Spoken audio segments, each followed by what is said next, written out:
الحمد لله نحمده ونستعينه ونستغفره ونؤمن به ونتوكل عليه ونعوذ بالله من شرور أنفسنا ومن سيئات أعمالنا من يهده الله فلا مضل له ومن يضلله فلا هادي له ونشهد أن لا إله إلا الله وحده لا شريك له ونشهد أن سيدنا ومولانا محمدا عبده ورسوله صلى الله عليه وسلم وعلى آله وأهل بيته وبارك وسلم تسليما كثيرا كثيرا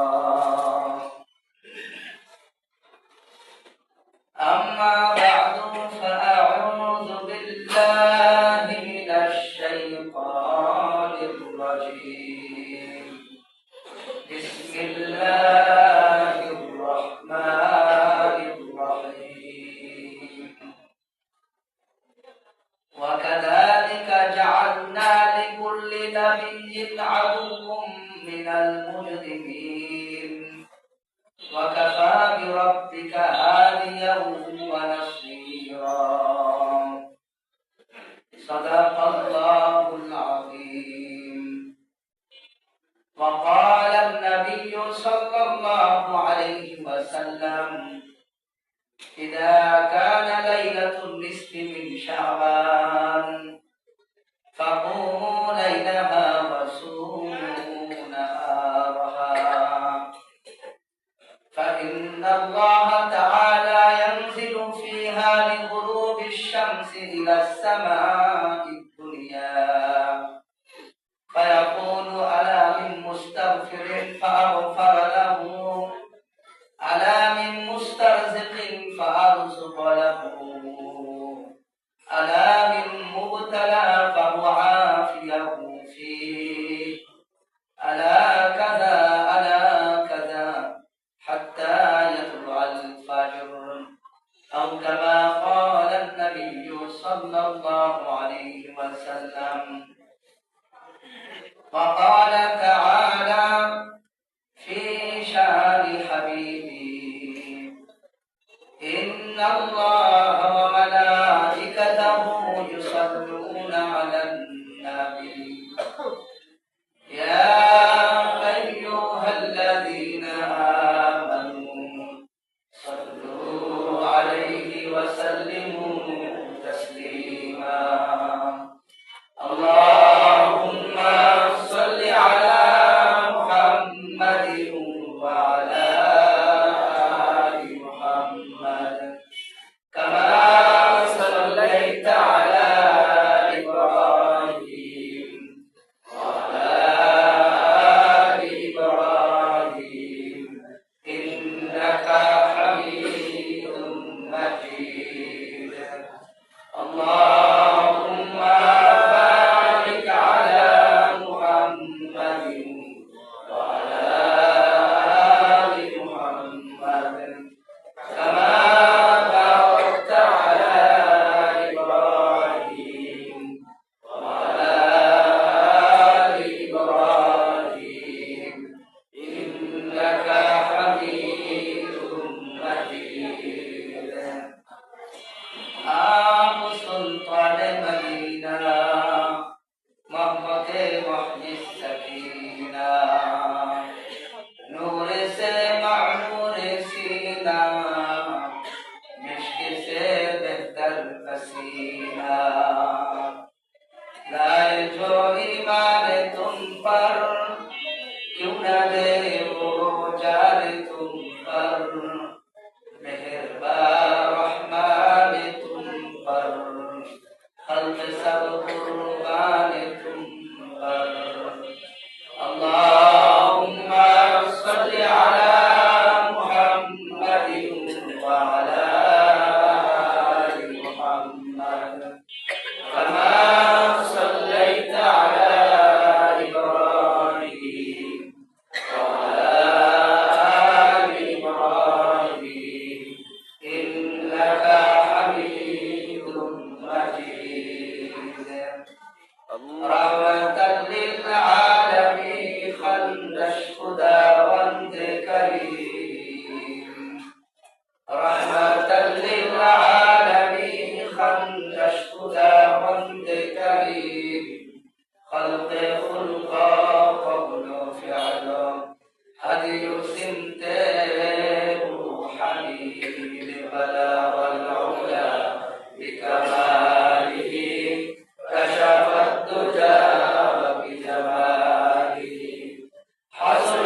मौजूने वस्फ़े शाही माँ से लेता बमाही सबने दी तुम पर गवाही बला वल उला बिकमालिही कशफत तुजा बिजलालिही हसनत जमीउ खिसालिही सल्लू अलैहि वालिही। मुझे कुछ मिले या ना मिले अल्लाह से, मुझे कुछ मिले या ना मिले अल्लाह से, मगर मोहम्मद की इश्क से महरूम न करना बला वल उला बिकमालिही कशफत तुजा बिजमालिही हसनत जमीउ खिसालिही सल्लू अलैहि वालिही। একটু জিকির করি লা ইলাহা ইল্লাল্লাহ লা ইলাহা ইল্লাল্লাহ লা ইলাহা ইল্লাল্লাহ লা ইলাহা ইল্লাল্লাহ লা ইলাহা ইল্লাল্লাহ লা ইলাহা ইল্লাল্লাহ লা ইলাহা ইল্লাল্লাহ লা ইলাহা ইল্লাল্লাহ লা ইলাহা ইল্লাল্লাহ লা কাতার ভেঙে বসে সবার ঠিক ছিল না, সবাই কাতার ভেঙে অন্যকে জায়গা করে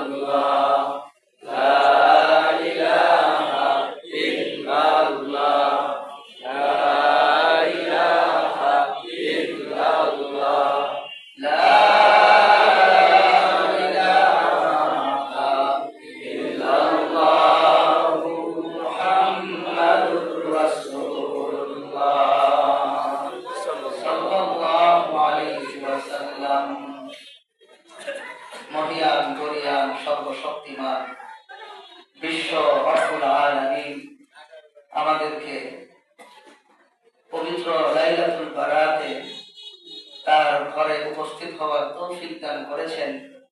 অন্তরের গহীন থেকে শুকরিয়া আদায় করি আলহামদুলিল্লাহ। এর সাথে সাথে তার হাবিবের উপর দরুদ সালাম প্রেরণ করার তৌফিক দান করেছেন। সেই রবের দরবারে আবারও কালিমাত শুকর আদায় করি আলহামদুলিল্লাহ।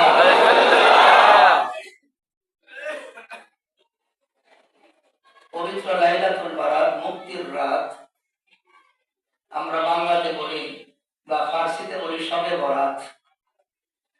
সব মানে রাত্রি, বরাত মানে মুক্তি, মুক্তির রাত।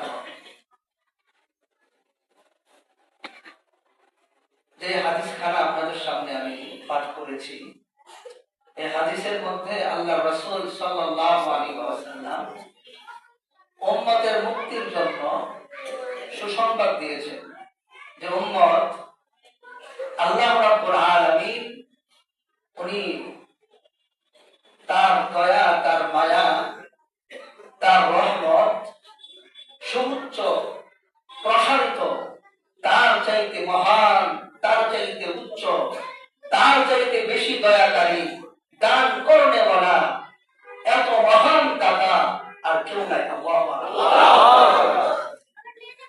ইবলিস শয়তান আমরা সবাই চিনি। ইবলিস শয়তান, ইবলিস শব্দের অর্থ হলো নিরাশকারী। যে নিরাশ হয়, আল্লাহ রহমতকে যে ছোট মনে করে, যে আল্লাহ আমারে মাফ করতে পারবে না, আমি এত বড় গুনাহ করেছি, আল্লাহ আমাকে মাফ করবে না। নাউজুবিল্লাহ। এর জন্য ইবলিসকে ইবলিস বলা হয় যে সে আল্লাহর রহমত থেকে নিরাশ হয়ে গিয়েছে। নাউজুবিল্লাহ। মায়ুস সলাহ আহলে জমি अपने खता से, मायूस न हो अहले ज़मीन अपने खता से, तकदीर बदल जाती है मुद्तर की दुआ से, तकदीर बदल जाती है मुद्तर की दुआ से। निराश হইতে নাই। এর জন্য আল্লাহ কোরআনের শুরুতে সূরা ফাতিহার আগে বিসমিল্লাহির রহমানির রহিম, সূরা ফাতিহার আয়াত হলো 7টা। আপনি কয়টা দেখবেন, কয়টা আছে? 6টা, তাই না? কেন? ওই বিসমিল্লাহ সহ সূরা ফাতিহা কয়টা আয়াত হয়? 7টা। এর জন্য প্রথম আয়াত হলো বিসমিল্লাহ। তো বিসমিল্লাহ শুরুতে আল্লাহ বলেছেন আর রহমান আর রহিম। আল্লাহ নামে শুরু করতেছি, যিনি রহমান, যিনি রহমান আর রহিম। রহমান আগে আনছে না পরে আনছে? আর রহিম প্রত্যেকটা বাক্যে, প্রত্যেকটা শব্দের সিলেবালের, প্রত্যেকটা সিলেবালের মধ্যে অর্থ লুকায়িত, গ্রামার লুকায়িত। কেন রহমান আগে আনলেন, কেন রহিম পরে আনলেন? আল্লাহু আকবার। রহমান বলা হয় এমন দয়ালুকে, এমন করুণাময়, এমন প্রেমময়, এমন দাতাকে, এমন মায়া অনুভূতিওয়ালা, এমন দাতা। অথচ রহিম আর রহমান দুইটা সমার্থবোধক, কাছাকাছি শব্দ জেনেওয়ালা। কিন্তু রহমান এমন দাতাকে বলা হয় যেটা ব্যাপক দয়া যিনি করেন। দুনিয়াতে কাফের, মুশরিক, খ্রিস্টান, বৌদ্ধ, নাসারা, মুসলমান, হিন্দু, সব ধর্মের মানুষ এখানে আছে।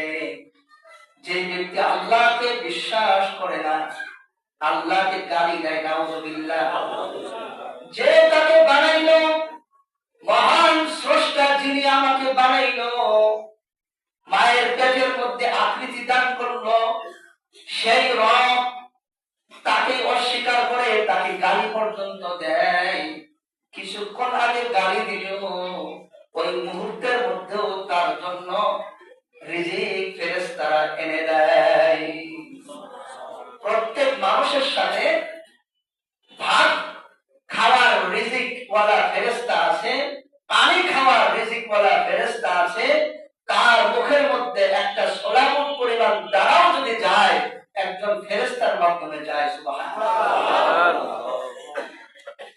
মানুষ যখন মারা যায়, হাদিসে পাকে মুমিন বান্দার কথা আছে, মুমিন বান্দার খাদ্যের ফেরেশতা দৌড়াইতে থাকে পৃথিবীর এক প্রান্ত থেকে আরেক প্রান্ত, আসমানের দরজা পর্যন্ত দৌড়াইতে থাকে। সুবহানাল্লাহ। শেষ পর্যন্ত মুমূর্ষ ব্যক্তির কাছে এসে বলে, ও ব্যক্তি, আল্লাহর বান্দা, আমি ওই ফেরেশতা তোমার জন্ম থেকে যেদিন তুমি দুনিয়াতে এসেছিলে, ওই দিন থেকে তোমার রিজিকের দায়িত্বে আমি ছিলাম। এক ফোঁটা পানি, এক ফোঁটা খাদ্য, আমরা দুইজন ফেরেশতা তোমার সাথে ছিলাম। আকাশের দরজা পর্যন্ত গেলাম, জমিনের চতুর্দিক ভ্রমণ করলাম, কোন জায়গায় তোমার জন্য এক ফোঁটা পানি, একটু দানাও তোমার রিজিকে পেলাম না। মুমূর্ষ কিছু খাইতে পারতেছে না, অসুস্থ মানুষ, শেষ খাওয়া হয়ে গেছে, শেষ দানা পানি মুখে ঢুকেছে, আর খাইতে পারে না। আবার এখন ওই যে লাগাইছে, কি জানি একটা পাইপ লাগায় মুখের ভিতর, নাকের ভিতর দিয়ে পাইপ লাগায়, ওটা দিয়ে কিছু যায়। ও আল্লাহর বান্দা, একটা দানা, একটা পানি কিছুই তোমাকে দেওয়ার মতো পেলাম না। আল্লাহর কাছে ফরিয়াদ করে বলে, আল্লাহ, আপনার বান্দার জন্য পৃথিবীর এক প্রান্ত থেকে আরেক প্রান্ত ঘুরলাম, আর তো কোনো কিছু, কোনো দানা পানি আপনার বান্দার জন্য লেখা পাই না। একটা চাউলের মধ্যে লেখা থাকে নাম, যে এই চাউলের এই দানাটা অমুক ব্যক্তি আহার করবে, আল্লাহু আকবার। একটা গমের দানা অমুক ব্যক্তি, অমুক দেশের অমুক ব্যক্তি খাবে, সেটা ওইভাবে কোন ক্রমে ক্রমে তার মুখে আল্লাহ পৌঁছে দেয়, সুবহানাল্লাহ। এখন আরজ করে আল্লাহ, আমরা কি করব? জন্ম থেকে মৃত্যুর আগ পর্যন্ত আমাদের দায়িত্ব দিয়েছিলেন, আমরা দায়িত্ব পালন করেছি, আল্লাহ আমরা কি করব? যখন ওই ব্যক্তি কবরে রাখা হয়, সোয়াল জব হয়ে যাওয়ার পর আল্লাহ ওই ফেরেশতাদেরকে বলে, ও আমার ফেরেশতারা, আসমানে যথেষ্ট ফেরেশতা আছে, তোমরা আসমানে উঠতে চেও না, তাহলে আমরা কি করব? আল্লাহ তাআলা বলে দেন, তোমরা ওই ব্যক্তির কবরে চলে যাও এবং কিয়ামত হওয়ার আগ পর্যন্ত কবরে বসে বসে জিকির আজকার করতে থাকো, আর সব জিকিরের সওয়াব তার আমলনামায় লিখে দাও। সুবহানাল্লাহ। মুমিন বান্দা, কোন বান্দা? মুমিন বান্দা। এমন বর্ণনা আছে, মুমিন বান্দার সাথে যতগুলো ফেরেশতা আছে, সব ফেরেশতা কাউকে আকাশে উঠতে দেওয়া হয় না। তার সাথে থাকো, তার সাথে থেকে থেকে তার সাথে কবরের মধ্যে থাকো, সে যেন ভয় না পায় দীর্ঘ সময়। কারো জন্য 40,000 বছর, কারো জন্য অল্প সময়। কেউ কেউ একটা ঘুম থেকে কবরের মধ্যে যখন সিংহার ফুৎকার শুনবে, তখন বিরক্তি হয়ে বলবে, কে আমার আরামের ঘুমকে ভাঙলো? সুবহানাল্লাহ। আরামের ঘুম কে ভাঙলো? সুবহানাল্লাহ। কবরে বিভিন্ন মানুষের বিভিন্ন অবস্থা। যারা শহীদ তাদের অবস্থা অন্যরকম, তারা কবরে থাকবে না। সুবহানাল্লাহ বলেন। তারা তাদের আকৃতি জান্নাতি পাখিদের ভিতরে তাদেরকে রূহ ফুঁকে দিবে, তারা জান্নাতের ভিতরে পাখিদের মধ্যে বসে সারাটা জান্নাত ঘুরে ঘুরে দেখতে থাকবে কিয়ামতের আগ পর্যন্ত। সুবহানাল্লাহ। আর বলা হবে, এগুলা তোমাদের জন্য সৃষ্টি, এগুলা তোমাদের জন্য সৃষ্টি। তারা মৃত্যুর আগ পর্যন্ত নয়, কিয়ামতের আগ পর্যন্ত তারা সেগুলা দেখবে আর মহান রবের শুকরিয়া আদায় করতে থাকবে। সুবহানাল্লাহ। এই ফেরেশতাগুলা, রিজিকের ফেরেশতারা আছে, ফেরেশতারা যখন নিরাশ হয়ে যায় আর তার জন্য রিজিক নাই, তখন তারা মানুষের সামনে এসে উপস্থিত হয়। ইবলিস শয়তানের জন্য রিজিক বরাদ্দ। সুবহানাল্লাহ বলেন। ইবলিস শয়তান কি খাবে, তার জন্য রিজিকের ফেরেশতা বরাদ্দ। আর মৃত্যুর আগ পর্যন্ত আর সাথে ফেরেশতারা যারা তার রুজি রোজগারের ব্যবস্থা করে। ইবলিস শয়তান তো নিরাশ, তাকে ইবলিস এর জন্যই বলা হয়, সে আল্লাহর রহমতকে ছোট মনে করেছে, যে আল্লাহ আমাকে ক্ষমা করবে না, নাউজুবিল্লাহ। একবার মুসা আলাইহিস সালামকে জিজ্ঞাসা করেছে ইবলিস, যে আল্লাহ আমাকে মাফ করবে? একটু জিজ্ঞাসা করেন। সুবহানাল্লাহ। আল্লাহ রাব্বুল আলামিনের কাছে মুসা আলাইহিস সালাম জিজ্ঞাসা করলো, যে আল্লাহ, ইবলিস শয়তান ক্ষমা পাওয়ার আশা করে। আল্লাহ তাআলা বলেন যে আমার রহমত প্রশস্ত, আমি অবশ্যই মাফ করব। ইবলিসকে আদম আলাইহিস সালামের কবরে গিয়ে সিজদা দিতে বলো। সুবহানাল্লাহ। কার বাবা? বর্ণনায় পাওয়া যায় আদম আলাইহিস সালামের কবরের কাছে ইবলিস গেছেন। আদম আলাইহিস সালামের কবরের সামনে দাঁড়াইয়া যখন ইবলিস তওবা করবে, তখন ইবলিসের ভিতরের ওই যে কালো নফস, কি নফস? কালো নফসে আম্মারা, নফসে কি? ইবলিসকে গোমরাহ করছে কে? নফসে আম্মারা। আমাদের সাথেও আছে। নফস 3 প্রকার, নাউজুবিল্লাহ। নফস কয় প্রকার? নফসে আম্মারা, নফসে লাওয়ামা, নফসে মুতমাইন্না। মুমিনের নফস হবে লাওয়ামা এবং মুতমাইন্না, আর পাপিষ্ঠ পাপাচারীর নফস হবে নফসে আম্মারা, নাউজুবিল্লাহ। যে নফসটা গুনাহ করতে করতে কালো হয়ে গিয়েছে, নাউজুবিল্লাহ। মানুষ একটা গুনাহ করলে ওই নফস আত্মার মধ্যে একটা দাগ লাগে। 2টা গুনাহ করলে 2টা দাগ লাগে, 3টা গুনাহ করলে 3টা কালো দাগ লাগে, এইভাবে যত গুনাহ করবে তত ডাব লাগতে লাগতে একটা সময় এমন হয়ে যায় নফসটা কালো কুশ্রী হয়ে যায়, তখন নেকের কাজ তার কাছে খারাপ লাগে আর গুনার কাজ তার কাছে ভালো লাগে। নাউজুবিল্লাহ।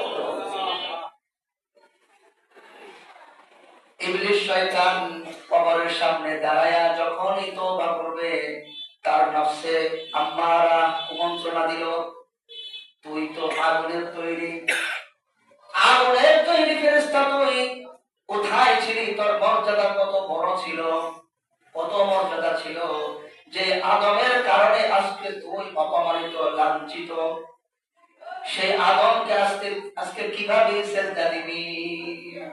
নফস তাকে ভিতর থেকে বলতেছে। কে বলতেছে? নফস। তুই কেন তার কাছে মাথা নত করবি?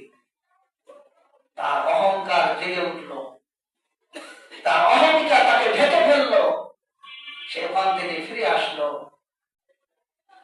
সে রহমত থেকে বঞ্চিত হলো। নাউজুবিল্লাহ। ইবলিস শয়তানের ভিতরে আল্লাহর ভয় আছে। সুবহানাল্লাহ বলবেন।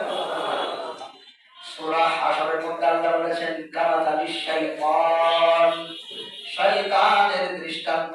ও মানব সম্প্রদায়, ও জগতের বাসী, ইবলিস শয়তানের দৃষ্টান্ত কামাতালিশ শাইতান ইয ক্বালা লিল ইনসানি কুফর।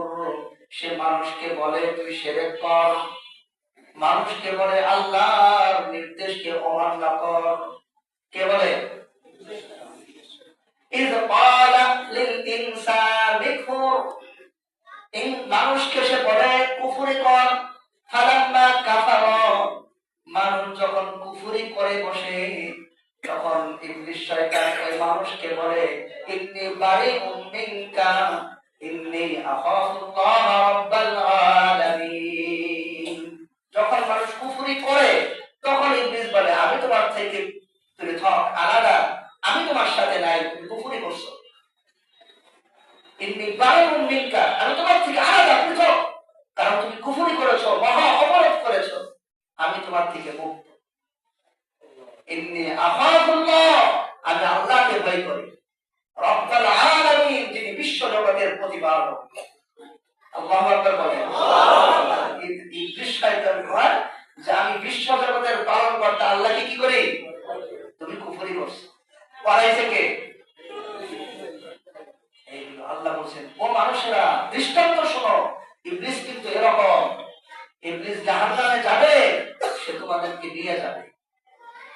সে কুফরি করায়, সে নিজে কোনোদিন কুফরি করবে না, কারণ সে জানে কুফরির মতো মারাত্মক অপরাধ, আল্লাহর সাথে শিরকের মতো, আল্লাহর হুকুমকে অবাধ্য করা, অমান্য করার মতো মহা অপরাধ হতে পারে না।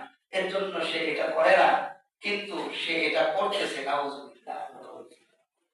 এর জন্য আল্লাহর রহমত থেকে নিরাশ হওয়া যাবে না। আমরা আজকের রাতে আল্লাহর রহমত থেকে নিরাশ হব? আমরা আল্লাহর রহমত চাই কিনা? হযরত ওমর রাদিয়াল্লাহু আনহু নবীজির কাছে আসলেন, দেখলেন নবীজি সিজদাতে কাঁদতেছেন, সালাম দিলেন, আসসালাতু ওয়াসসালামু আলাইকা ইয়া রাসূলুল্লাহ, আসসালাতু ওয়াসসালামু আলাইকা ইয়া হাবিবাল্লাহ, আসসালাতু ওয়াসসালামু আলাইকা ইয়া রাহমাতাল লিল আলামিন। নবীজি সালামের উত্তর দিলেন, ইয়া রাসূলুল্লাহ, আপনি কাঁদেন কেন? নবীজি উত্তর দিলেন, একটু আগে আমার কাছে জিবরাইল আলাইহিস সালাম এসেছিল, উনি এসে বলল, ও রাসূল, আপনার উম্মতের যেই মানুষগুলা ছোট কাল থেকে ইসলামের উপর চলতে চলতে তার দাড়ি সাদা বানাইছে, চুল সাদা বানাইছে, বৃদ্ধ হয়েছে, ছোট কাল থেকে নামাজি, ছোট কাল থেকে ইসলামের উপর চলতে চলতে তার দাড়ি সাদা হয়ে গিয়েছে, তার চুল সাদা হয়ে গিয়েছে, ও নবী, হাসরের ময়দানে মহান রব্বুল আলামিন তাদেরকে জাহান্নাম দিতে লজ্জাবোধ করবে। চলে বলেন না সুবহানাল্লাহ। আল্লাহ লজ্জা পায় তাদেরকে, যে বৃদ্ধ মানুষ ইসলামের উপর চুল পাকাই দিছে, নামাজ পড়ে, রোজা রাখে, এই ইসলামের উপর চলতে চলতে তার চুল কি হয়েছে? দাড়ি সাদা হয়ে গিয়েছে ইসলামের উপর চলতে চলতে, চুল সাদা হয়ে গিয়েছে, আল্লাহ তাআলা তাদেরকে জাহান্নামে দিতে লজ্জা বোধ করবে। আল্লাহু আকবার বলেন না? জোরে বলেন আল্লাহু আকবার। আল্লাহ তাআলা লজ্জা বোধ করে ওই সমস্ত ব্যক্তি যারা ইসলামের উপর চলতে চলতে দাড়ি সাদা বানাইছে। ইয়া রাসূলুল্লাহ, এটা তো সুসংবাদ, উম্মতের জন্য মহা সুসংবাদ। তাহলে কাঁদেন কেন? ঠিক না? আপনি খুশি হবেন, কাঁদেন কেন? নবীজি আমার মুহাম্মদ মুস্তাফা সাল্লাল্লাহু আলাইহি ওয়াসাল্লাম বললেন, আমি কাঁদি এর জন্য মহান রব যাদেরকে লজ্জা করে ওই বৃদ্ধ মানুষগুলা তারা পাপাচার অনিষ্ট আর গুনাহ কাজ করতে ওই রবকে লজ্জা পায় না। আমি এর জন্য কাঁদতেছি যে আমার ওই উম্মত যাদেরকে আল্লাহ লজ্জা পায়, এই বৃদ্ধ মানুষগুলা গুনাহ কাজ করতে লজ্জা পায় না। তারা পাপাচার করতে একটু লজ্জা পাচ্ছে না যে মহান আল্লাহ আমাকে দেখতেছে, যে রব আমাকে লজ্জা পায়। সুবহানাল্লাহ বলেন না? এর জন্য আমি কাঁদতেছি। আল্লাহর রাসূল সাল্লাল্লাহু আলাইহি সাল্লাম বললেন, আমার উম্মতের মর্যাদা সব উম্মতের চাইতে উপরে। সুবহানাল্লাহ। আমার উম্মতের বৃদ্ধ মানুষের মর্যাদা, আমার উম্মতের বৃদ্ধ মানুষ, কোন বৃদ্ধ মানুষকে যদি কোন ব্যক্তি, কোন যুবক, কোন ছোট মানুষ যদি কেউ যদি অপমান করে, সরাসরি আল্লাহকে অপমান করার গুনাহ তার আমলনামায় লেখা হয়। বৃদ্ধ মানুষকে সম্মান না করলে কত বড় মহাপাপ। আজকে এই সিগারেট খাচ্ছে, বিড়ি, এগুলা ধূমপান করতেছে মুরব্বীদের সামনে, তার এতটুকু লজ্জা হয় না যে একজন মুরব্বী এখানে দাঁড়ানো আছে, একজন সম্মানিত ব্যক্তি এখানে দাঁড়ানো আছে, যে সামনে বসে এইগুলো ধূমপান করতেছে। নাউজুবিল্লাহ।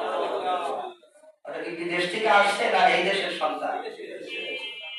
ওই ছেলে কি বিদেশ থেকে আসছে? ইন্ডিয়া থেকে আসছে? আমার আপনার সন্তান, ঠিক কিনা বলেন? আমার আপনার সন্তান, সে বাবাকেও লজ্জা পাচ্ছে না, আর যদি লজ্জা পায় আর একজনের বাবার সামনে খাইতেছে। ঠিক কিনা বলেন? যুবকেরা, মুরব্বীর সম্মান যার ভিতরে নাই, এত বড় মহাপাপ তার আমলনামায় লেখা হবে। আজকের এই দিনে তওবা করুন। যুবক বয়সে যারা তওবা করবে তাদের কত বড় মালা না? ওই যে বৃদ্ধ তার চুল পেকে গেলে আল্লাহ তাআলা তাকে ওই মর্যাদা দান করেছে। সুবহানাল্লাহ। উম্মতের যুবকের এত দাম, হাসরের ময়দানে আল্লাহ প্রশ্ন করবে, যতটুকু ইলম দিয়েছিলাম, জ্ঞান, যার জ্ঞান যত বেশি হবে তার হাসরের ময়দানে উচ্চ মর্যাদা তত বাড়বে। আল্লাহু আকবার। আলী রাদিয়াল্লাহু আনহু বৃদ্ধ, মারা যাবে, আর অনেক বড় বড় শায়েখরা অসুস্থ, মারা যাবে, ওই সময় বই কিনে। সুবহানাল্লাহ। আপনারা কথা বলেন না কেন? মারা যাবে ওই সময় কি কিনে? বই কিনে, বই, কিতাব কিনে, যে ওই কিতাবটা আমার দরকার, অথচ সে মারা যাচ্ছে। তো জ্ঞান যার যত বেশি থাকবে তার মানাটা, তার মর্যাদা তত বেশি হবে হাসরের ময়দানে। এর জন্য আলী রাদিয়াল্লাহু আনহু বলতেন, আমি এই পাপের দুনিয়ায় থাকতে চাইতাম না, তবে দুইটা কারণে আমি এই দুনিয়াতে থাকতে চাই। সুবহানাল্লাহ। কয়টা কারণে? পাপের দুনিয়া, মানুষের হাতের কাছে সফলতার চাবিকাঠি, কিন্তু চাবি ধরে না। হাতের কাছে মহা সাফল্য, তারপরেও ধরে না। আলেম খুঁজে পায় না, হুজুর খুঁজে পায় না। হুজুর খুঁজে, কোন হুজুরটা ভালো, কোন আলেম ভালো, এটা খুঁজতে খুঁজতে 70 বছর বয়স। কত? খুঁজতে খুঁজতে মৃত্যু এসে গেলে তারপরেও খুঁজে পায় না। হাতের কাছে চাবি, তারপরেও চাবি খুঁজে পায় না। নদী আছে মুখের সামনে, নদী, পানি পিপাসায় মারা যায়। কথা ঠিক কিনা? একজন আলী রাদিয়াল্লাহু আনহু বলেন, দুইটা কারণে আমি পৃথিবীতে থাকতে চাই। কয়টা কারণে? এক নম্বর কারণ হলো, আমি এই পৃথিবীতে থেকে আমি আল্লাহর দ্বীন বিজয়ের জন্য পৃথিবীতে সব জায়গায় লিইয়ুযহিরাহু আলাদ দীনি কুল্লিহি, আমি আপনার উপর কোরআন নাযিল করেছি যাতে করে সারা পৃথিবীর উপর কোরআন উচ্চে থাকে। আল্লাহু আকবার। ইসলাম ধর্ম সকল ধর্মের উপরে থাকবে, এর জন্য আমি আপনাকে নবুয়ত দিছি। আল্লাহু আকবার। তাহলে আমরা যদি প্রশ্ন করি কোরআন আল্লাহ নবীকে কেন দিলেন, উত্তর আসবে সারা বিশ্বময় ইসলাম ধর্মকে উচ্চে আনার জন্য। কথা ঠিক কিনা বলে? লিইয়ুযহিরাহু আলাদ দীনি কুল্লিহি। আজকে কি ইসলাম সকল ধর্মের উপরে আছে? ইসলাম সকল ধর্মের উপরে নাই। পরিপূর্ণ খেলাফত ব্যবস্থা আমাদের দেশেও নাই। কোরআনের প্রত্যেকটা আইন যখন রাষ্ট্রীয়ভাবে বাস্তবায়ন হবে, চুরি করলে 10 দিরহামের বেশি চুরি করলে কি করতে হয়? এটা কি এখন করে? এই আইনটা নাই। ডাকাতি করলে, ছিনতাই করলে মৃত্যুদণ্ড, এই আইন আছে? জেনা করার শাস্তি বিবাহিত নারী পুরুষ জেনা করলে 100টা বেঁধে রাখা। কেউ যদি অপবাদ দেয় কারণ আমি যে ওকে এই খারাপ কাজ করছে কিন্তু কোনো প্রমাণ দিতে পারে না, তাহলে তাকে তার রাস্তার মাঝখানে 70টা বেঁধে রাখা। কয়টা? এই আইন আছে? মিথ্যা মামলা দেয়, মিথ্যা মামলা দিলে শাস্তি হয় না, কিন্তু ইসলামী আইন হলো ওনারে ধইরা 4 রাস্তার মোড়ে নিয়ে 70টা বেঁধে রাখা করো, যাতে কোনো লজ্জা হয় একজনের নামে মিথ্যা মামলা না দেয়। কথা বলে ঠিক কিনা? ইসলামী আইন পরিপূর্ণভাবে না থাকার কারণে আজকে আমরা ইসলাম থেকে বহু দূরে। ইসলাম বিজয় নাই, ইসলাম নিচে আছে। ইসলামকে বিজয় করবে, আবার নবীজি কবর থেকে উঠে আসবে। আপনারা মনে কষ্ট করেন, নবীজি কি কবর থেকে উঠে আসবে? কে বিজয় করবে ইসলামকে? নারে তাকবীর! ইসলামকে বিজয় করার মতো কোন যুবক, কোন বৃদ্ধ, কোন মুসলমান আছে ইসলামের জন্য প্রাণ দিয়ে সারা বিশ্বে ইসলামের খেলাফত প্রতিষ্ঠা করবে? আল্লাহু আকবার! নারে তাকবীর! ইসলাম বিজয় করার জন্য আবার নবী আসবে না, কিন্তু আমার আপনার মতো কিছু যুবক, কিছু বৃদ্ধ, কিছু সুস্থ মানুষ তারা দাঁড়িয়ে যাবে ইসলামের পতাকা নিয়ে। আল্লাহু আকবার! আমি আলী বলেন, আমি 2টা কারণে পৃথিবীতে থাকতে চাই। একটা হলো ইসলাম বিজয় করার জন্য আমি যুদ্ধ করতে পারি। সুবহানাল্লাহ। আমি এই 2 মাস পর পর যুদ্ধ করে আসি ইসলামের জন্য, জিহাদ করে আবার বাসায় আসি, আবার বাড়ির হক আদায় করে, আবার ইত্যাদি কাজ করে আবার যুদ্ধে চলে যায়। এরকম ইসলামের জন্য ক্ষণে ক্ষণে আমি নিজের জান বাজি রেখে যুদ্ধ করে আসি। সুবহানাল্লাহ। এর জন্য আমি পৃথিবীতে থাকতে চাই। 2 নাম্বার হলো আমি জ্ঞান অন্বেষণ করতে পারি, আমি ইলম শিখতে পারি, তাফসীর, হাদিস ইত্যাদি আমি গবেষণা করে শিখতে পারি। এই 2টা কারণে আমি পৃথিবীতে থাকতে চাই। সুবহানাল্লাহ। ইসলাম হলো সাকফুন বুনিয়াল ইসলাম আলা খামসিন। ইসলামের ভিত্তি হলো, স্তম্ভ হলো 5টি জিনিসের উপর। এই বিল্ডিং দাঁড়ানো থাকে খুঁটিগুলোর উপর। কথা বলেন ঠিক কিনা? খুঁটি আছে, পিলার আছে, এই পিলারগুলোর উপরে একটা বিল্ডিং দাঁড়িয়ে থাকে। একটা তাবু, ইসলামের তাবু আছে, এই তাবুটা 5টা খুঁটির উপর এটা স্থাপন হয়ে আছে। কয়টা খুঁটি? কালিমা অর্থাৎ ঈমান। কালিমা মানে কি? ঈমান। নামাজ, রোজা, হজ, যাকাত, এই 5টি স্তম্ভ আছে ইসলামে। এখন আপনাদের কাছে আমার প্রশ্ন হলো, 5টি স্তম্ভ এর উপর একটা ছাদ আছে না? এই ছাদটা কি? এই ছাদটা কি? যদি উপরে ছাদ না থাকে, বৃষ্টি আসলে কি হয়ে যাবে? সবাই আপনারা একটু মেহেরবানি করে উত্তর দিয়ে। ছাদ না থাকলে বৃষ্টি আসলে কি হবে? উপর থেকে একজনে ঢিল দিল, পিছন থেকে একজনে ঢিল দিল, ময়লা নিক্ষেপ করলো, ওগুলা কাদের উপর পড়বে? ভিতরে পড়বে। ঠিক নবীজি বলেন ইসলামের খুঁটি হলো কালিমা, নামাজ, রোজা, হজ, যাকাত। আর ইসলামের খুঁটি হলো জিহাদ ফি সাবিলিল্লাহ। ইসলামের জন্য যুদ্ধ করবে, জিহাদ করবে এমন একটা বাহিনী, ওই বাহিনী হলো ইসলামের ছাদ। আল্লাহু আকবার। বলেন আল্লাহু আকবার।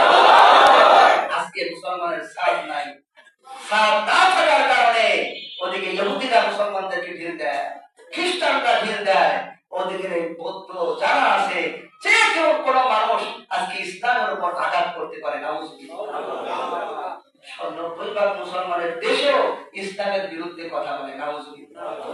বেপরদায় চলে।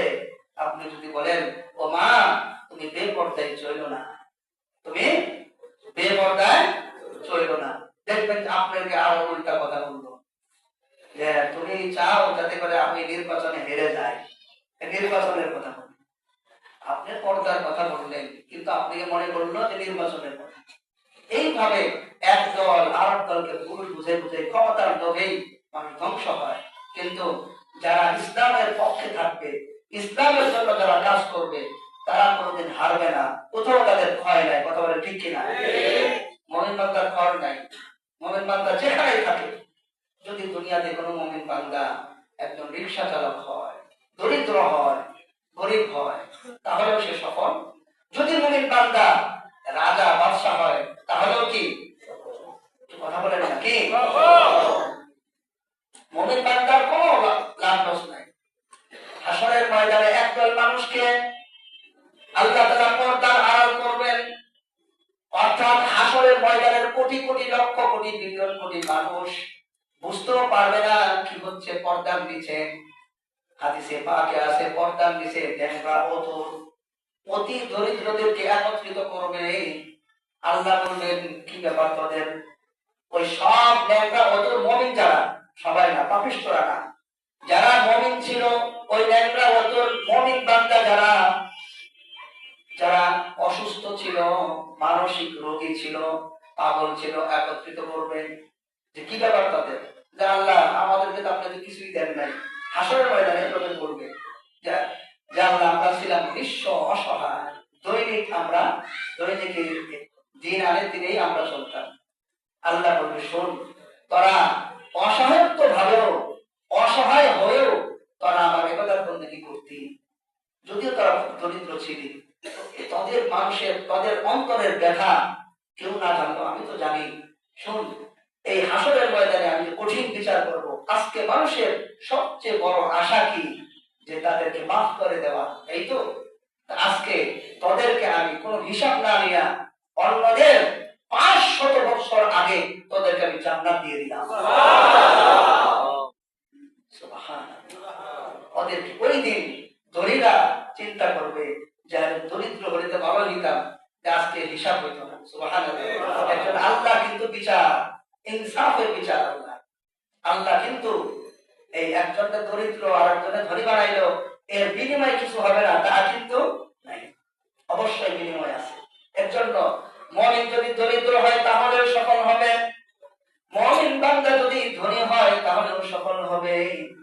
এর জন্য নিরাশ হইতে নাই। আজকের রাত্রিতে আল্লাহ তাআলা সবাইকে মাফ করবেন, শুধুমাত্র একনিষ্ঠভাবে একটা উন্মুক্ত হৃদয় লাগবে, প্রশস্ত হৃদয় লাগবে, যে হৃদয়ের মধ্যে কোনো অহংকার থাকবে না, যে হৃদয়ের মধ্যে রাগ থাকবে না, যে হৃদয়ের মধ্যে হিংসা থাকবে না, যে হৃদয়ের মধ্যে অন্যের হক নষ্ট করা থাকবে না, যে হৃদয়ের মধ্যে ঋণগ্রস্ততা থাকবে না, যে আল্লাহ শক্তি হলে এই ঋণকে পরিশোধ করব।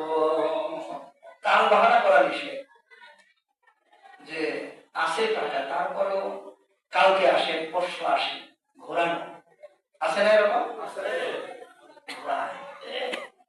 এর জন্য নবী সাল্লাল্লাহু আলাইহি ওয়াসাল্লাম বলেছেন যে তোমরা তাও বাহানা করবা না, থাকলে দিয়ে দাও।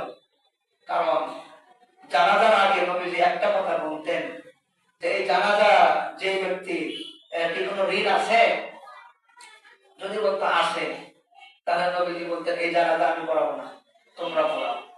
আল্লাহু আকবার। এর জন্য আমরা যদি এখন বলি তাহলে জ্ঞান লেগে যাবে, এজন্য আমরা বলতেছি না। এর জন্য খুব সাবধান, ঋণ পরিশোধ করে দেওয়ার ব্যবস্থা করা। কিন্তু বিশ্ব মরণরা আজকে এমন একটা ব্যবস্থা করেছে, কোন মানুষ যেন ঋণ ছাড়া মরতে না পারে, কোন মানুষ যেন ঋণ ছাড়া মরতে না। 6 তলা বিল্ডিং করছে, 50 লাখ টাকা আছে, হাজার হাজার লক্ষ লক্ষ কোটি কোটি মানুষ, ঠিক কিনা বলেন? তো ওর ঋণ শোধ করতে করতে সে মারা যাবে, ঋণ শোধ হবে না, এটাই চায়। এই জন্য সারা বিশ্বময় এই বিশ্ব ব্যাংক এটা চলতেছে।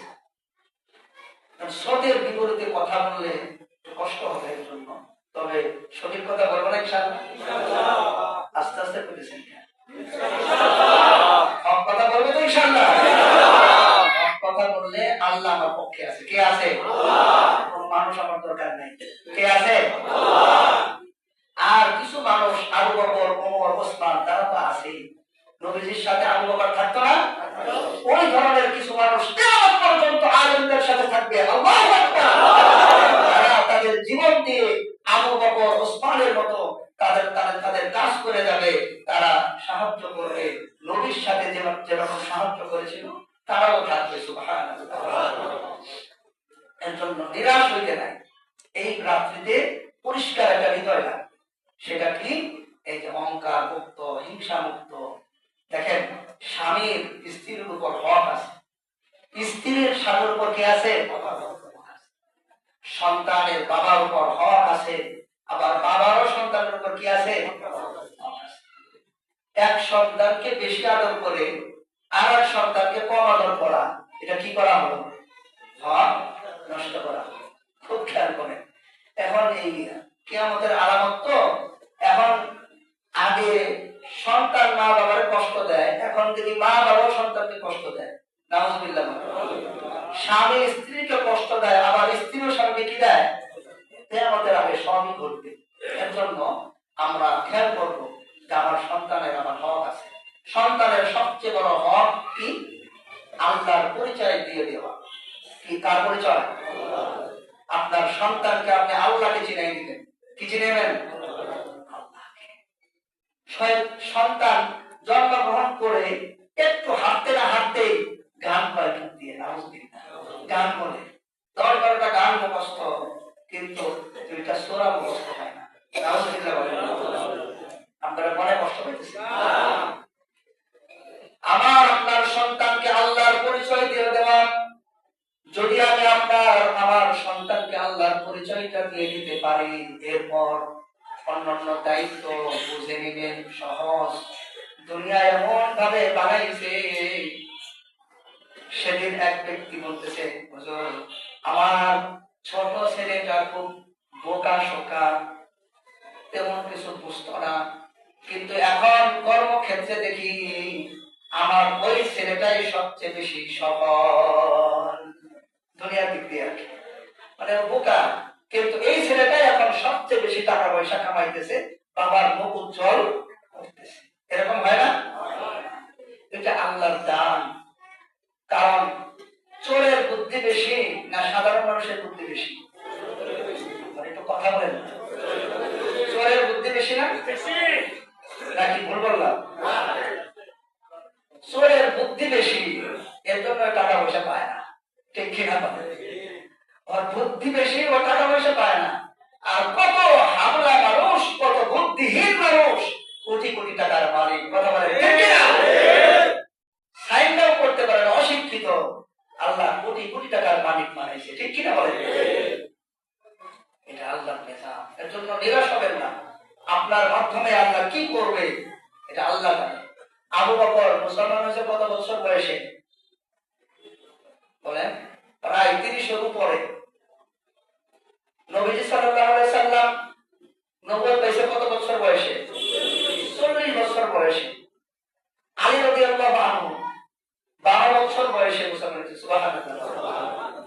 এই যে সাহাবীরা অনেক দেরিতে অনেকে ইসলাম পেয়েছে। সালমান ফারসি 120 বছর বয়সে মুসলমান হয়। সুবহানাল্লাহ। এর জন্য মুসলমানের সময়ের এত দাম। যেদিন মুসলমান মারা যাবে ওই দিনও সকালে যদি বলে সুবহানাল্লাহ সুবহানাল্লাহ সুবহানাল্লাহ সুবহানাল্লাহ সুবহানাল্লাহ সুবহানাল্লাহ যদি বলে, সওয়াব হবে না?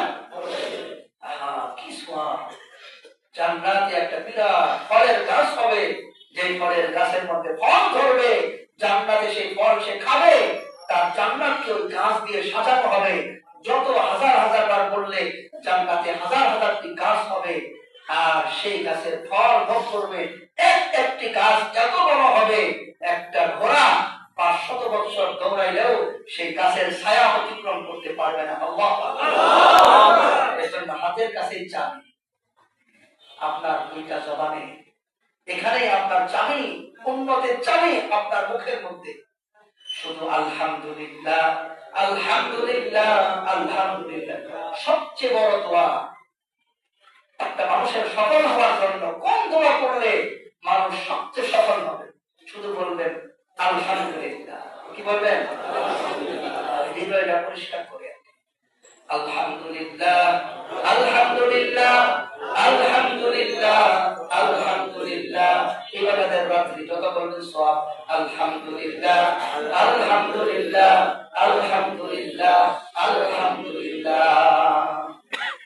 প্রত্যেকটা বলার সাথে সাথে তামলাউ আও তামলাউ বাইনাস সামাই ওয়াল আরদি, মুমিন বান্দার জন্য আসমান জমিনের ফাঁকা জায়গা ভরে সওয়াব লেখা হয়ে যায়।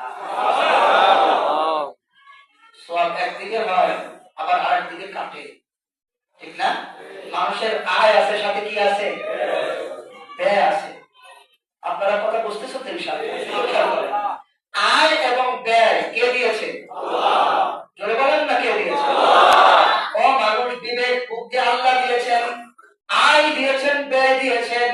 তোমার আয় আসবে, তোমার খরচ হবে, ঠিক তোমার সওয়াব অর্জন হবে, তোমার গুনাহও হবে। নাউজুবিল্লাহ। মানুষের সওয়াব গুনাহ দ্বারা কাটা হবে। সওয়াব কি হয়? একটু কথা বলেন না কেন? সওয়াব গুনাহ দ্বারা কি হয়? কাটা হবে। এক ব্যক্তি, ধনী ব্যক্তি, তার নামে একজনে কুৎসা রটনা করত, তার গীবত করত, প্রত্যেকদিন 100 টাকা করে চিঠিতে ভরে ওই ব্যক্তির কাছে পাঠাইতো। সে মজা নিত যে আমি তার বদনাম করি, সে প্রত্যেকদিন আমাকে 100 টাকা দেয়, আচ্ছা দিতে থাকো। এরকম করে বছরের পর বছর দিছে। হঠাৎ একদিন তার মায়া আসছে যে আমি আসলে তার এত গীবত করি, তার নামে এত মিথ্যা কথা বলি, সেও তো মানুষ, যাক আমাকে 100 টাকা করে দৈনিক দিতেছে, থাক, টাকা তো দিতেছে, তার গীবত করবো। এইভাবে গীবত করা বন্ধ করে দিছে, সেও টাকা দেওয়া বন্ধ করে দিছে। এখন সে আসছে যে ভাই, সবসময় আপনার গীবত করতাম, আপনি 100 টাকা করে দিতেন, এখন গীবত করি না, আরো ভালো হয়ে গেলাম, এখন টাকা বন্ধ করে দিলেন। বলে যে কাজ করলেই তো কিছু পাওয়া যায়। বলে হ্যাঁ, তুমি তো প্রত্যেকদিন গীবত করতে, হাদিসে আছে যে গীবত করবে তার আমলনামার সওয়াব যার গীবত করা হলো তার আমলনামায় দেওয়া হয়। তুমি সারাদিন যা কামাইতা সওয়াব, সুবহানাল্লাহ বলেও যা বলতা, নামাজ তো পড়তা, ওই সওয়াবগুলা আমার আমলনামায় আসতো, এর জন্য 100 টাকা করে তোমারে দিতাম। আর এখন তুমি যেহেতু বন্ধ করে দিছো, আমি তো আর সওয়াব পাইতেছি না, ভালো হবে যা, এর জন্য আর দিই না। সুবহানাল্লাহ। চক্ষু খুলেছে।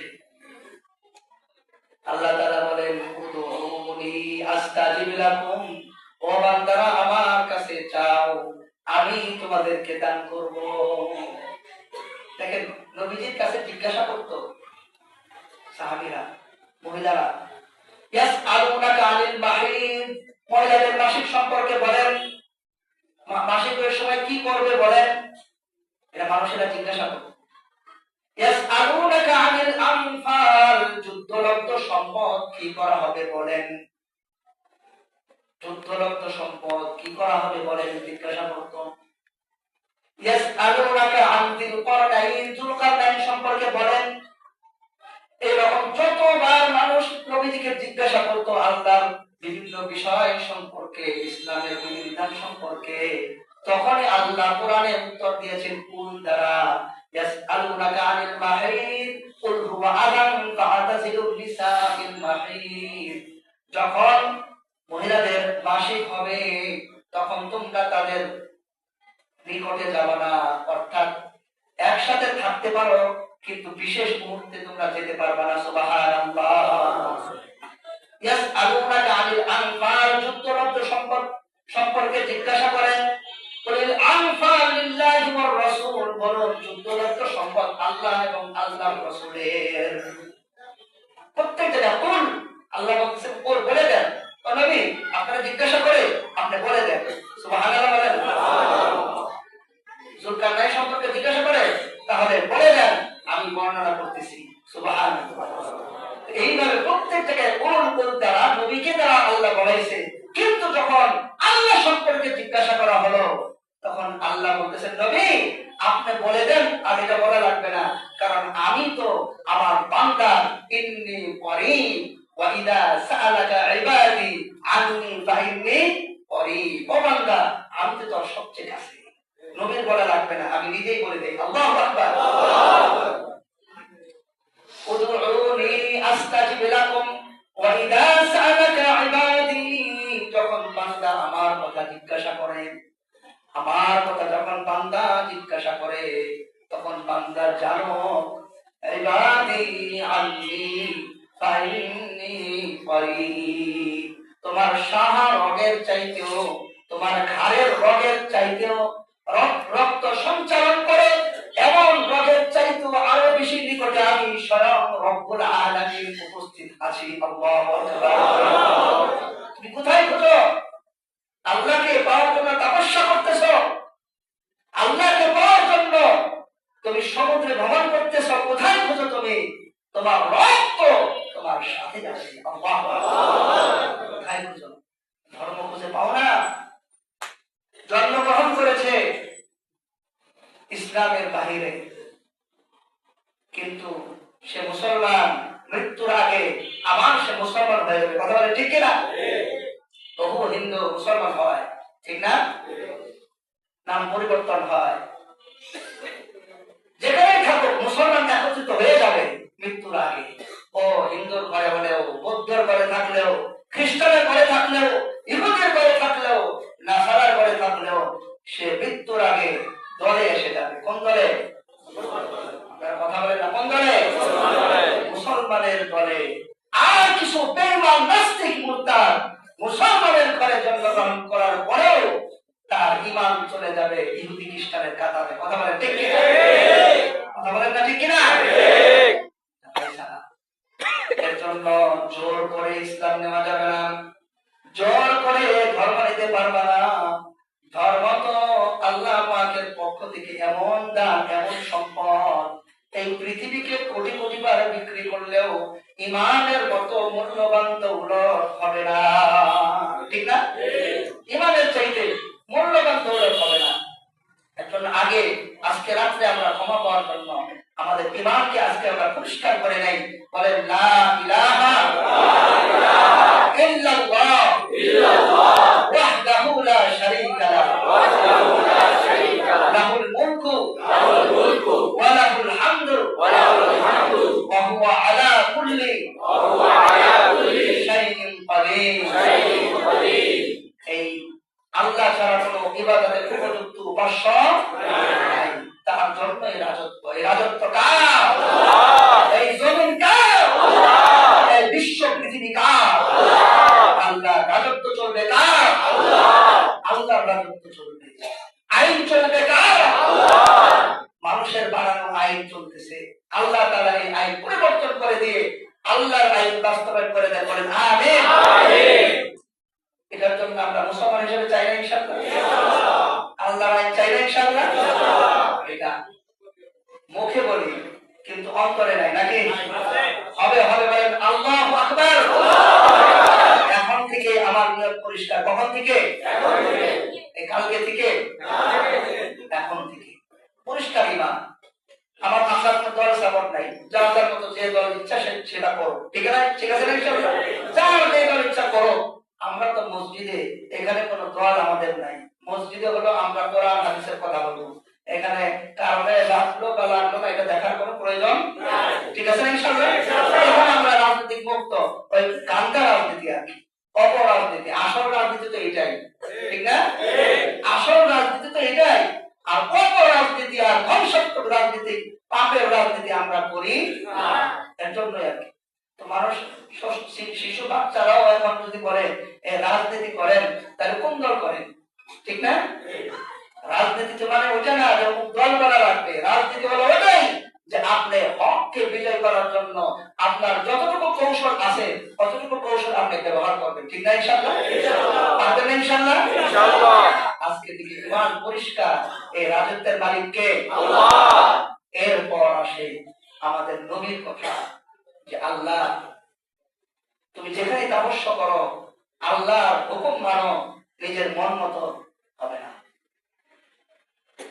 যে আয়াতে কারিমা তেলাওয়াত করেছি, ওয়াকালা রাসূলু ইয়া রাব্বি ইন্না কওমি ইত্তাখাযু হাযাল কুরআনা মাহজুরা, ওয়াকালা রাসূল ওয়া কাযালিকা জাআলনা লিকুল্লি নাবিয়্যিন আদুওয়াম মিনাল মুজরিমিন। সূরা ফুরকানের 3 নম্বর পৃষ্ঠায় আল্লাহ বলেছেন, নবীজি আল্লাহর কাছে অভিযোগ করলো। ওয়াকালা রাসূল, রাসূল আল্লাহর কাছে অভিযোগ করলো, ইয়া রাব্বি, হে রব, ইন্না কওমি, আমার উম্মত, আমার এই সম্প্রদায়, হাযাল কুরআন মাহজুরা, এই কোরআনকে খেয়াল তামাশা রূপে গ্রহণ করেছে, কোনো দামই দিচ্ছে না কোরআনকে। হে রব, আমার এই উম্মত কোরআনকে কোনো দামই দিল না, কোনো খেয়াল তামাশার বস্তু রূপে কোরআনকে গ্রহণ করলো। দেশ কিভাবে চালাবে কোরআন এখানে ফিট করতেছে না। বিশ্বময় পৃথিবীতে এমন কয়টা দেশ পাওয়া যাবে যেখানে কোরআন দিয়ে দেশ চলে। আমার উম্মত হাযাল কুরআন মাহজুরা, অপদস্থ হিসাবে কোরআনকে গ্রহণ করেছে। নাউযুবিল্লাহ। কে বলতেছে? আল্লাহ রাসূল। মাহজুরা। তখন আল্লাহ উত্তর দিয়েছেন, ওয়া কাযালিকা জাআলনা লিকুল্লি নাবিয়্যিন আদুওয়াম মিনাল মুজরিমিন। ঠিক এইভাবে আপনার পূর্বে যত নবী এসেছে তাদের সাথে এইরকম ব্যবহার করে তাদেরকেও অবজ্ঞা করা হয়েছিল। সুতরাং এটাই আপনার নবুয়তের প্রমাণ বহন করে। সুবহানাল্লাহ। আপনি যে নবী, এটাই তো তার প্রমাণ। আগের নবীদের সাথেও এই ব্যবহার করা হয়েছে, আপনার সাথেও একই ব্যবহার করা হচ্ছে। আর লিকুল্লি নাবিয়্যিন আদুওয়াম মিনাল মুজরিমিন, প্রত্যেক পাপিষ্ঠ ব্যক্তিরা এই নবীদের বিরোধিতা করত। কারা? পাপিষ্ঠরা। দেখবেন যে আলেম ওলামাদের সাথে বেয়াদবি করতেছে পাপিষ্ঠ ব্যক্তি, ভালো মানুষ কিন্তু করে না, পাপাচারী, পাপিষ্ঠ, এমন ব্যক্তিরা নবীদের সাথে বিরুদ্ধাচরণ করত। নবী, আপনার পূর্বে সব নবীদের সাথে পাপিষ্ঠরা বিরুদ্ধাচরণ করেছিল, আপনার সাথেও বিরুদ্ধাচরণ করা হচ্ছে। সুতরাং এটাই প্রমাণ বহন করে আপনি সত্য নবী। আল্লাহু আকবার। কি সুন্দর উত্তর। এখন তারা পেশ লাগায় পাপিষ্ঠরা। وقال الذين كفروا لولا نزل هذا القرآن جملة واحدة। যারা কাফের তারা বলে, আচ্ছা ঠিক আছে বুঝলাম, কিন্তু কোরআনটা একবারে আপনার উপর নাযিল হইল না কেন? একবারে নাযিল হইলে তো আমরা আপনাকে উপকারী মানতাম। একবারে কোরআন কেমনে নাযিল করবে এটা তোর কাছে শিখতে হবে নাকি? কোরআন নাযিল করে কে? আল্লাহ। যিনি নাযিল করে তিনি যেইভাবে নাযিল করবে, যার উপর নাযিল করবে, এটা তারই ফায়সালা। কথা বলে ঠিক কি না? কোরআন কেমনে নাযিল করবে এটা শিখায়। ওই যে তায়েফের মানুষেরা, তিনটা নেতা বলে, তোমারে আল্লাহ নবী বানাইছে, তুমি তো দরিদ্র, তোমার টাকা পয়সা নাই, তোমারে আল্লাহর কাউরে পাইলো না, তোমারে নবী বানাইলো। নাউযুবিল্লাহ বলে। নবীজির হৃদয়টা ভেঙে চুরমার হয়ে গেল। আরে আমি গরিব দেখে আমাকে মারবে না? তুমি তো সারা আরবের মধ্যে সবচেয়ে নাম করানো, তুমি তো নেতা না, তোমাকে আল্লাহ কেন নবী বানাইলো? নাউযুবিল্লাহ। এরকম প্রশ্ন করছে। আর ধরে বললো, তোমার সাথে কথা বলবো না, কারণ তুমি যদি নবী হও তাহলে তোমার কথা না শুনলে আমার গুনাহ হবে, আর তুমি যদি নবী না হও তাহলে তোমার কথা শুনবো কেন? এইভাবে নবীজিকে ইনসাল্ট করলো। এর জন্য পেশ লাগাইছে যে আপনি একবারে কোরআনটা নাযিল হইলে তো মানতাম। এর জন্য এই সমস্ত ওসর আপত্তি শয়তানের বানানো। কার বানানো? এর জন্য আমাদের নিয়ত পরিষ্কার, আমরা আল্লাহকে মানি, কোন ওসর আমরা উপস্থাপন করবো না। ইসলামের ক্ষেত্রে আমরা একনিষ্ঠভাবে আল্লাহকে মানবো। রাজি আছেন ইনশাআল্লাহ? ইনশাআল্লাহ। এই আমাদের ঈমান পরিষ্কার এবং রাসূলের উপর ইতাআত হবে, রাসূলের অনুসরণ হবে। রাসূলের আব্দুল্লাহ ইবনে মাসউদ রাদিয়াল্লাহু আনহু বলেছেন, ও ঈমানদার মানুষেরা, তোমরা তাদের অনুসরণ করো যারা তোমাদের পূর্বে মৃত্যুবরণ করে গিয়েছে হকের উপর থেকে, অর্থাৎ সাহাবায়ে কেরাম রাদিয়াল্লাহু আনহুম আজমাইন। কারণ তাহলে আমরা অনুসরণ করব কাদের? নবী এবং সাহাবায়ে কেরাম রাদিয়াল্লাহু আনহুম আজমাইন। আল্লাহ যাদের উপর সন্তুষ্ট হয়ে গিয়েছে, সাহাবীদেরকে আল্লাহ বাছাই করছে কুল কায়নাত থেকে, সুবহানাল্লাহ, মানব সম্প্রদায় থেকে নবীর বন্ধু হবে, নবীর সাথে একত্রিত হয়ে তারা খানা খাবে, নবীকে দেখতে পাবে স্বচক্ষে। এই ব্যক্তিগুলোকে কে বাছাই করেছে? আল্লাহ। বলেন না কে? আল্লাহ। অনেক সময় অনেক দাজ্জালে বলে, আমি যদি নবীর জামানায় থাকতাম তাহলে আবু বকরের চাইতে বেশি বড় হইতাম। তুমি থাকলে তুমি তো আবু জাহেল হইতে পারতাম, ঠিক না? এটা বলা যাবে না। উম্মতের শ্রেষ্ঠ সন্তান যারা, খুব খেয়াল করেন, এই উম্মতের শ্রেষ্ঠ মানুষ যারা, তারা হলো নবীর সাহাবী, সুবহানাল্লাহ। এর জন্য নবীর সাহাবীদের পদাঙ্ক অনুসরণ করা, এই সম্বন্ধে একটি হাদিসে কারিমা আছে। নবীজি সাল্লাল্লাহু আলাইহি ওয়াসাল্লাম বললেন, বিনা হিসাবে জান্নাত দেওয়া হবে হাসরের ময়দানে। নির্দ্বিধায় জান্নাত দিয়ে তাদেরকে, মুসলমান সারা জীবন মুসলমান ছিল আর মৃত্যুবরণ করেছে, সবাই তো আর বিনা হিসাবে জান্নাতে যাবে না। কে মুসলমান কে কাফের, উপরে মুসলমান ভিতরে কি, এটা কে জানে? আল্লাহ। কিন্তু হাসরের ময়দানে বিনা হিসাবে যারা জান্নাতে যাবে, এই কথা যখন ঘোষণা দিলেন, 70,000 মানুষ জান্নাতে যাবে, সাহাবায়ে কেরাম খুব বিমর্ষ হয়ে গেলেন। মাত্র 70,000 মানুষ, আমরাই তো আছি 1 লাখের উপরে। সাহাবায়ে কেরাম কত? 1 লাখের উপরে। ওই সময় 1.25 লক্ষ সাহাবী, পুরুষ মহিলা তো বাদই আছে। আমরা তো 1 লাখের উপরে, মাত্র 70,000 মানুষ বিনা হিসাবে জান্নাতে। আর আমাদের এই সময় কত? বাংলাদেশে 18 কোটি। 70,000 তো অনেক পরে। মাত্র 70,000 মানুষ বিনা হিসাবে জান্নাতে যাবে। ইয়া রাসূলুল্লাহ, কাঁদতেছে। প্রশ্ন বেশি করা ভালো নয়। নবী সাল্লাল্লাহু আলাইহি ওয়াসাল্লামের কাছে বেশি প্রশ্ন করলে বিরক্ত হতেন। 2টা 3টা এর পরাম নয়। সাহাবায়ে কেরামের মন খারাপ। জিবরাইল আলাইহিস সালাম এসে ঘোষণা করলেন, 70 এর সাথে প্রত্যেকের একজনের সাথে আরো 70,000 করে। এরপর শেষে আরো কত মুত আল্লাহ তাআলা মাফ করবে, ওটা রব্বুল আলামিন ছাড়া কেউ জানে না। সুবহানাল্লাহ। তবে কারা ইয়া রাসূলুল্লাহ, সেই 70,000 কারা, এবং তাদের সাথে যারা বিনা হিসেবে যাবে তারা কারা? নবীজি বললেন, মা আনা আলাইহি ওয়া আসহাবি, আলাইকুম বিসুন্নতি ওয়া সুন্নাতিল খুলাফাইর রাশিদিন আল মাহদিয়্যিন। ও উম্মত, তোমাদের উপর আমি নবীর সুন্নাত এবং আমার খুলাফায়ে রাশিদিনের সুন্নাত বর্তাবে। যারা যারা আমি নবীর দেওয়া পথ এবং আমার সাহাবীদের পথ অনুসরণ করবে, তারাই হলো আহলে সুন্নাত ওয়াল জামাত। আর আহলে সুন্নাত ওয়াল জামাত হলো সেই দল যারা বিনা হিসাবে জান্নাতে যাবে। আল্লাহু আকবার। মা আনা আলাইহি ওয়া আসহাবি, আহল মানে আহলে সুন্নাত, মানে সুন্নাতে রাসূল। আহলে সুন্নাত মানে কি? সুন্নাতে রাসূল। আহলে সুন্নাত ওয়াল জামাত, ওয়াল জামাত মানে জামাতে সাহাবা। জামাত মানে কি? যারা সাহাবীদের অনুসরণ করে। তাহলে আহলে সুন্নাত ওয়াল জামাতের অর্থ হলো যারা নবীর অনুসরণ করে এবং সাহাবীদের অনুসরণ করে, তারা হলো আহলে সুন্নাত ওয়াল জামাত। আর আহলে সুন্নাত ওয়াল জামাত হলো সেই দল যারা বিনা হিসেবে জান্নাতে যাবে। সুবহানাল্লাহ।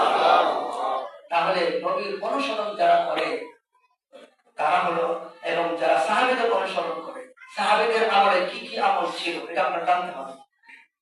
সাহাবীদের আমলে ধর্মের মধ্যে কি কি বিষয় উপস্থিত ছিল, ধর্মের মধ্যে নতুন কি কি প্রবেশ করেছে সাহাবীদের পরে। এই ফ্যান লাগাইছে, এগুলা কি ধর্মের জিনিস? খুব খেয়াল করে, অনেকে আছে প্যাচ লাগায়। ফ্যান, লাইট, এগুলো ধর্মীয় জিনিস না দুনিয়াবী জিনিস? ফ্যান লাগাইতে পারো, লাইট লাগাইতে পারো, এসি লাগাইতে পারো, তাহলে আমি একটু বানায় একটু নামাজ বানাইলাম, দুরূদ বানাইলাম, সমস্যা কি? নাউজুবিল্লাহ। কোনটা বলে কোনটা মিলায়? এর জন্য ধর্মের মধ্যে বৃদ্ধি করা কারো ক্ষমতা আছে? ধর্মের আল্লাহ এবং আল্লাহ রাসূল হলো ধর্মের উপকার। ধর্মের মধ্যে বৃদ্ধিও করা যাবে না, কমানো যাবে না। তুমি কমানের কে? কে তোমাকে পাওয়ার দিল ধর্মের মধ্যে কম বেশ করা? ধর্মের মেন পাওয়ার কার হাতে? ধর্ম পরিপূর্ণ। ধর্ম কি? ধর্ম 1400 বছর আগে আইন দিয়া 2026 সালকে চালানো যাবে? ধর্ম কি বলে? পরিপূর্ণ। ধর্ম কি? তোমার মাথা কামানোর দরকার নাই, পরিপূর্ণ ধর্ম। এখানে কোনো বিজ্ঞানীর এখানে সাহায্য করার দরকার নাই। কোরআন কি দরকার আছে? কোরআনকে সাহায্য করার দরকার নাই। তুমি কোরআন থেকে সাহায্য নাও, তুমি কোরআন থেকে শিক্ষা নাও, তাহলে তুমি এইরকম ভাবে সফলতা অর্জন করতে পারবা। কথা ঠিক না? এর জন্য ধর্ম হলো পরিপূর্ণ, এটার মধ্যে বাড়ানো যাবে না, কমানো যাবে না। তাহলে সবে বরাত কিছু কিছু মানুষ মনে করে যে সবে বরাত এটা একটা বানানো জিনিস, নাউজুবিল্লাহ। আর একবার মানুষ মনে করে যে এটা খুব গুরুত্ব, এটা না করলে মুসলমানই না। এই দুই শ্রেণীর মানুষ। আর আমরা হলো মাঝখানে। আমরা কি? উম্মাতান ওয়াসাতান। এই উম্মত হলো মধ্যমপন্থী উম্মত। আমি নিজে বললাম না, আল্লাহ বলেছেন ওয়া কাযালিকা জাআলনাকুম উম্মাতান ওয়াসাতান লিতাকুনু শুহাদাআ আলান নাস। মানব সম্প্রদায়ের উপরে তোমরা সাক্ষী পাবা, তোমরাই হলো মধ্যমপন্থী উম্মত। মধ্যমপন্থী, অতি ব্যয় নয় এবং কৃপণতাও নয়, মধ্যমপন্থী। অতি রঞ্জন নয়, সবে বরাদ্দে অতি রঞ্জন পিঠা বানায়া হালুয়া রুটি বানায়া দৌড়াদৌড়ি, ইবাদতের খবর নাই।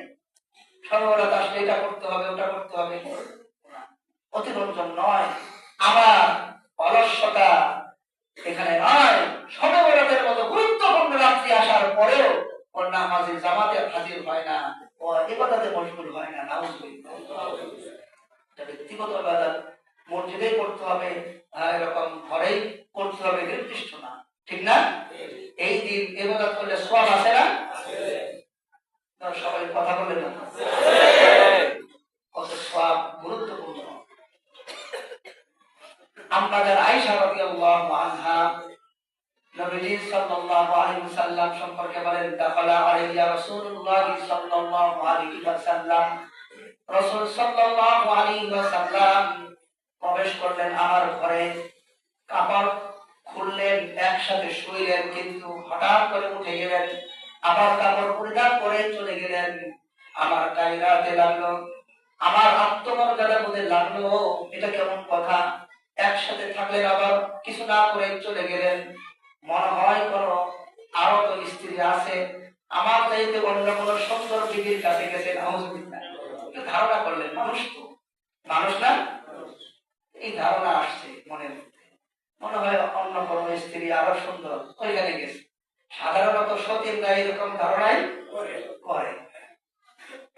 এদেরকে ট্যাকেল দেওয়া, মুহাম্মদ তো একটা বিবাহ করছে, সতীন থাকলে মুহাম্মদ ধর্মের উপর টিকে থাকতে পারতো না। নাউজুবিল্লাহ।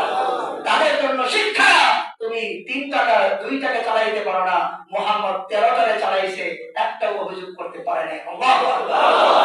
তাদের জন্য শিক্ষা। সতীন থাকলে মুহাম্মদ চালাইতে পারতো না, চালায় দেখাই গেছে বিশ্বময়। দেখো 13 জন স্ত্রী চালাইছে, তার কোন স্ত্রী কোন অভিযোগ তার বিরুদ্ধে নাই। সুবহানাল্লাহ। এখন একজনের অভিযোগই তো আমরা হেরে যাচ্ছি। না, অভিযোগ আজকে মাফ করে দেন সবাইকে, দিবেন তো ইনশাআল্লাহ? আজকে মাফ করে দেন। তো আয়েশা রাদিয়াল্লাহু আনহা যখন এই ধারণা করে উনি বেরিয়ে থাকতেই পারলেন না। উনি যেহেতু কাপড় খুলে বসছেন একসাথে, উনি বের হয়ে গেলেন। সব স্ত্রীর ঘরে ঘরে যায়, দেখলে কোথাও নাই। সুবহানাল্লাহ। না, আশ্চর্যান্বিত হয়ে গেলেন, নবীজি গেল কোথায়? এখন দেখে যে জান্নাতুল বাকিতে নবীজি তিনখানা হাত উত্তোলন করে কাঁদতেছে আর চোখ দিয়ে পানি পড়তেছে। আয়েশা রাদিয়াল্লাহু আনহা দূরের থেকে দাঁড়ায় আছে। নবীজি দোয়া শেষ করে আয়েশাকে বললেন, আয়েশা, আল্লাহর রাসূল কি অবিশ্বাসী কাজ করে? সুবহানাল্লাহ। মুহাম্মদের শহীদ করেছেন, তুমি এই ধারণা কিভাবে করলা? উনি তওবা করলেন, ইয়া রাসূলুল্লাহ, আমি বুঝতে পারি নাই, আমি অবশ্যই এই ধারণা করেছি, কারণ আমিও তো মানুষ ওই হিসাবে। দেখেন ওনারা কিন্তু কোনো লুকোচুরি খেলতেন না, স্পষ্টভাবেই বলে দিতেন। নবীজি বললেন, জানো আজকের এই রাতটা কি? এটা হলো লাইলাতুল বারাত, 20 দিন শাবান, শাবানের 14 দিন চলার পর 14 দিন দিবাগত রাত্র আজকে। এই রাত্রে মহান রব্বুল আলামিন আকাশের নিকটবর্তী শেষ আকাশে আসে এবং বলতে থাকে, আসো কি কোনো বান্দা আমার কাছে ক্ষমা চাবা, আমি তোমাকে মাফ করে দেব। আসো কি কোনো বান্দা আমার কাছে রিজিক চাবা, অভাবে পড়েছো, তোমার অভাব আছে, অনটন আছে, তোমার পারিবারিক কলহ, ছেলে মেয়ে কথা শুনে না, আজকে আমার কাছে চাও, আলামি মুবতালা ফাকুহা ফিলাহু ফি, আমি তোমার সব চাওয়া আজকে পূরণ করে দেব। ওই যে প্রত্যেক জায়গায় আল্লাহ বলছেন উল দ্বারা, মানে আছে উল, জিজ্ঞাসা করলে বলছে উল, কিন্তু যখন আল্লাহ সম্পর্কে প্রশ্ন করছে যে আল্লাহ, তখন আল্লাহ নিজে উত্তর দিছে, এখানে উল বলে নাই, আল্লাহ নিজেই বলছে উদউনি আস্তাজিব লাকুম, আমার কাছে ডাকো আমি তোমার ডাকে সাড়া দিব। কত বড় আয়াত! আল্লাহ বলছে তো কবুল করব, আল্লাহর ওয়াদা, আল্লাহ বলছে কবুল হবে। তুমি ছেড়ে দিচ্ছি ছোট্ট একটা ঘটনা। 4 বন্ধু একসাথে বসে আজকে সবে বরাত, দোয়া কবুল হবে। এখন একসাথে 4 বন্ধু 4 মুষ্টি মাটি দিছে। কয় মুষ্টি মাটি নিয়ে দলা করে রুমাল দিয়ে ঢাকছে। কি দিয়া? রুমাল দিয়ে গাইতে সারা রাত দোয়া করছে, আল্লাহ এইখানে স্বর্ণের দলা বানাইলেন। 4 বন্ধু একদম ঘরে ধরা একটা মতো যেন পাবনা করে, তাতে দোয়া কবুল হবে না। কোন সময় দোয়াটা কবুল হয়? আল্লাহ তাআলা স্বর্ণের দলা বানান। এই মাগরিবের আযানের পর থেকে শুরু করছে, বলতে বলতে বলতে বলতে ফজরের আযানের আগ পর্যন্ত দোয়া করছে, আল্লাহ আজকে সর্বরাতের রাত্রি এখানে স্বর্ণের দলা বানাইলেন। সুবহানাল্লাহ। আপনারা স্বর্ণের দলা না বানাইলেন। এখন বলতেছে ঠিক আছে, এখন ফজরের সময় রুমালটা সরাইছে, রুমাল সরাইয়া দেখে যেই মাটি ওরকমই আছে। মন খারাপ, হুজুর এত ওয়াজ করলো, সব মিছা নাকি? নাউজুবিল্লাহ বলেন না, মিথ্যা মানে কোনো ঈমান থাকবে? এখন একজন মুমিন বান্দা আলেমদের সাথে যার সম্পর্ক আছে, ওদিক দিয়ে যাচ্ছে, কি হয়েছে তোমাদের? বলে যে সারা রাত্রি দোয়া করলাম, আল্লাহ এটা স্বর্ণের গলা বানাই দেন, সবে বরাতের রাত্রি, এটা তো স্বর্ণের গলা হইল না। হুজুরের তো ওয়াজ শুনছিলাম, এখন তো দেখি সবই মিথ্যা।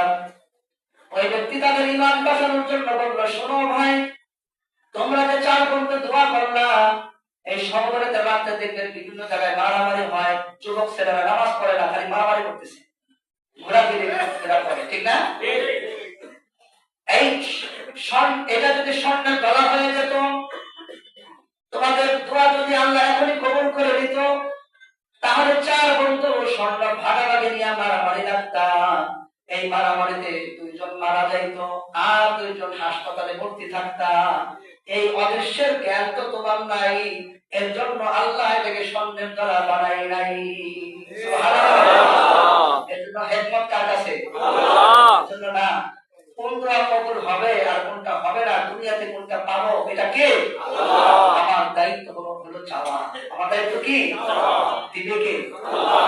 দুনিয়াতে না দিলে আখিরাতে দিবে। এর জন্য আমি এখন শেষ করে দিচ্ছি। শেষের আগে অনেকে আমরা নিয়ত করি, এই রাত্রে আমার অসহায় মা বাবা, আমাকে যারা বড় করেছে, যারা আমাদের আপনাকে জন্ম দিয়েছে পৃথিবীতে, তাদের ঋণ শোধ করা যাবে না। তাদের রূহের মাগফিরাতের জন্য মা জীবিত আছে, সে যেন সুস্থ থাকে, বাবা জীবিত আছে, সে যেন ভালো থাকে, তাদের স্বাস্থ্য সবার সুন্দরের জন্য, ভালো থাকার জন্য। যুবক মানুষ মসজিদে আজকে 1000 টাকা করে আপনারা সবাই দেন, এটা আমি আজকে বলি, আপনারা